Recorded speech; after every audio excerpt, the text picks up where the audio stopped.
যে কটা ভালো ভালো এই বিসিএ যে কলেজগুলো আছে যেখানে বিসিএর মতো কোর্স করানো হয়, Swami Vivekananda institute of modern সায়েন্সের মতো, SBIM is one of the best college আমি মনে করি প্রাইভেট কলেজগুলোর মধ্যে।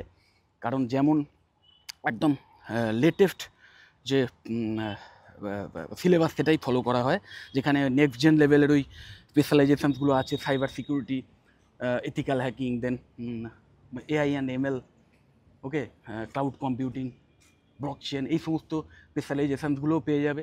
আর ইন ডেপথে একদম প্রথম থেকে শেখানোর জন্যে, একদম বেসিক লেভেল থেকে শেখানোর জন্যে যে এক্সপিরিয়েন্সড ফ্যাকাল্টি মেম্বার থাকা দরকার, সেটা কিন্তু এই কলেজে আছে।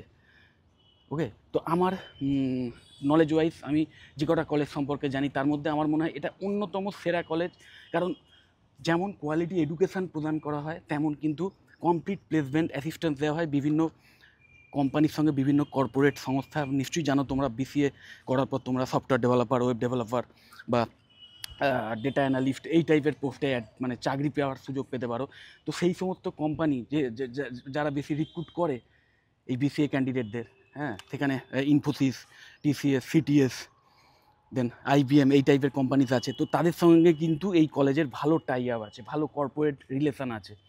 তো বিভিন্ন সময় এই সমস্ত মানে ইন্ডাস্ট্রি থেকে বা এই সমস্ত কোম্পানি থেকে কিন্তু প্রফেশনালরা এসে তারা কিন্তু প্র্যাকটিক্যাল ট্রেনিংয়ের যেমন ব্যবস্থা করেন, বিভিন্ন সেমিনারের আয়োজন করেন, যার মাধ্যমে তোমরা একদম ডাইরেক্ট কর্পোরেট সেক্টরে যেভাবে কাজ হচ্ছে, তাদের যে প্রজেক্টে কাজ হচ্ছে, সেই প্রজেক্টে কীভাবে কাজ হচ্ছে, যে প্রফেশনাল ওয়েতে কাজ হয়, সেই ইনফ্রাস্ট্রাকচারটাও যেমন শিখতে পারবে, সেই ব্যাপারটাও যেমন শিখতে পারবে, তেমন ফাইনাল ইয়ারে গিয়ে এই সমস্ত কোম্পানিরাই কিন্তু